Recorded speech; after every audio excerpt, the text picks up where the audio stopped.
मेरा नाम नीलूफ़र ख़ान है। आज मैं आपको स्टीम बाथ के बारे में बताने जा रही हूँ। स्टीम बाथ किस तरह का बना होता है, उसको लेने का क्या तरीका होता है और उसको लेते समय हमें क्या क्या सावधानियाँ रखनी चाहिए और स्टीम बाथ लेने से हमारे शरीर को क्या क्या लाभ पहुँचता है, इस बारे में मैं आपको बताने जा रही हूँ। स्टीम बाथ या भाप स्नान या इसको वाष्प स्नान के नाम से भी जाना जाता है। स्टीम बाथ गर्म वाष्प से भरा हुआ या भाप से भरा हुआ एक कमरा होता है। जगह के हिसाब से इसका टेम्परेचर अलग अलग रखा जाता है, लेकिन आम तौर पर इसका तापमान 110 फ़ारेनहाइट या 70 डिग्री रखा जाता है। ज़्यादातर लोग स्टीम बाथ तब लेते हैं जब वो या तो जिम में जा रहे हों या स्पा वगैरह जो करते हैं उसमें स्टीम बाथ का यूज़ करते हैं। इसके कई फ़ायदे होते हैं, लेकिन ज़्यादातर लोग इसका यूज़ कैलोरी को कम करने के लिए काम में लेते हैं। स्टीम बाथ फाइबर ग्लास का बना होता है।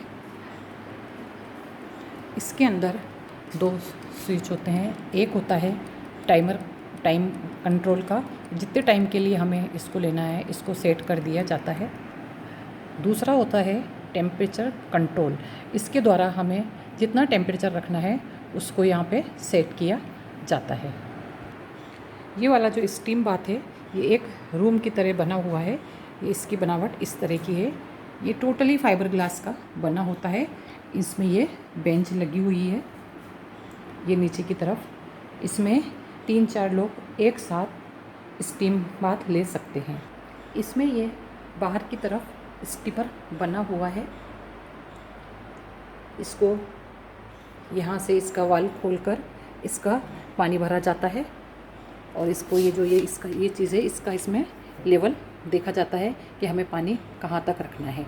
ये इसका लेवल को शो करता है। ये जो पाइप हैं ये इसके यहाँ से इस तरह से ये कनेक्ट हुए हैं। ये अंदर की तरफ ये पाइप से जाते हैं। पाइप के द्वारा स्टीम अंदर की तरफ जाती है। अंदर की तरफ इसमें ये जो बाहर से जो स्टीम आती है वो इस पाइप के द्वारा अंदर की तरफ आती है और पूरे कमरे में फैल जाती है। इसको करते समय, स्टीम बाथ लेते समय हमें कुछ सावधानियां रखनी पड़ती हैं। सबसे पहली सावधानी है, अगर हमारा तापमान मौसम या एक्सरसाइज करने के कारण ज़्यादा हो तो स्टीम बाथ हम नहीं लें। दूसरा है, सांस की बीमारी हो, हाई या लो हो ब्लड प्रेशर, शुगर की समस्या हो तो भी हमें स्टीम बाथ नहीं लेना चाहिए। तीसरा है, हृदय रोगी और कार्डियोवैस्कुलर एक्टिविटीज़ करने वालों को स्टीम बाथ नहीं लेना चाहिए। चौथा है, गर्भवती स्त्री और जिन्हें बुखार हो तो उन्हें भी स्टीम बाथ नहीं लेना चाहिए। अधिक देर तक स्टीम बाथ न लें। अगर आप अधिक देर तक स्टीम बाथ लेते हैं तो वह आपको नुकसान उसको लेने से आपको काफ़ी नुकसान हो सकता है और कई बार ज़्यादा स्टीम बाथ लेने से नपुंसकता भी हो सकती है। अब मैं आपको स्टीम बाथ लेने का तरीका बताने जा रही हूँ। इसके लिए जब भी हम स्टीम बाथ लें, सबसे पहले हमें ये ध्यान रखना है कि हम जब भी स्टीम बाथ लें उससे जो हम खाना खाते हैं वो 1 से 1.5 घंटे पहले हमारा खाना खाया हुआ हो और खाना भी हमें हल्का खाना है। हमें अपने कपड़े कम से कम पहनने हैं और जो गहने वगैरह हैं वो भी उतारने हैं। हम लोग जो टॉवल होती है उसको भी चेस्ट के यहाँ से उसको नीचे तक हम रैप करके उसको भी स्टीम बाथ ले सकते हैं। स्टीम बाथ लेने से पहले हमें पानी अच्छी तरह से पीना चाहिए। स्टीम बाथ फिर नेक्स्ट है, स्टीम बाथ लेने से पहले हमें शावर लेना बहुत ज़रूरी है। ठंडे पानी से हमें शावर लेना है। अंदर जाने से पहले हमें एक नैपकिन साथ में रखना है और अंदर जाकर हमें उसको सिर पे लपेटना है। अगर हम उसको थोड़ा सा गीला करके, हल्का सा गीला करके भी यूज़ कर सकते हैं। अच्छी तरह से सिर पे लगाना है जिससे कि हमारे जो सिर का है जो टेम्परेचर है वो ज़्यादा ना हो, वो हमारे लिए नुकसानदेह होता है। अंदर जो बेंच लगी है इसके ऊपर हमें बैठना है। हमें ये 5 से 15 मिनट तक ही स्टीम बाथ लेना है। अगर हम ज़्यादा देर तक स्टीम बाथ लेते हैं तो डिहाइड्रेशन की प्रॉब्लम होने की संभावना रहती है। टेम्परेचर नॉर्मल होने पर हमें वापस से ठंडे पानी से शॉवर लेना है। अगर हम पहली बार स्टीम बाथ ले रहे हैं तो हम हफ्ते में 1 या 2 बार सिर्फ 5 मिनट्स के लिए ही स्टीम बाथ लें और इसका टाइम धीरे धीरे ही हमें बढ़ाना है। अब मैं आपको स्टीम बाथ के फ़ायदों के बारे में बताना चाहती हूँ कि इनसे हमें क्या क्या लाभ होता है स्टीम लेने से। सबसे पहला है इम्यूनिटी सिस्टम को बढ़ाता है, यानी कि हमारी जो प्रतिरक्षा प्रणाली यानी कि रोग प्रतिरोधक जो क्षमता होती है वो इससे बढ़ती है।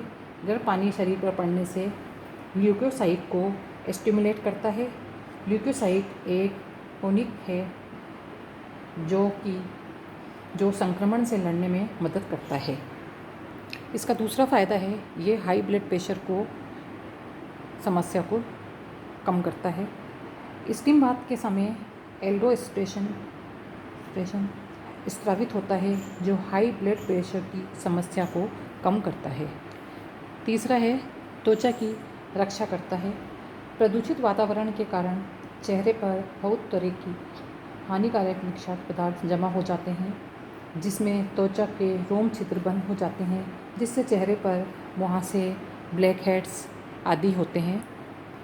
इससे एक्ने की प्रॉब्लम भी हो जाती है। स्टीम बाथ लेने से त्वचा में भरे हुए विषाक्त पदार्थ बाहर निकल जाते हैं, जिससे त्वचा साफ व टोन दिखाई देती है। इसका तीसरा फ़ायदा है स्ट्रेस को कम करने में सहायक होता है। ये हमारे शरीर में कार्टिसोल नामक हार्मोन उत्पन्न होने से ज़्यादा तनाव होता है।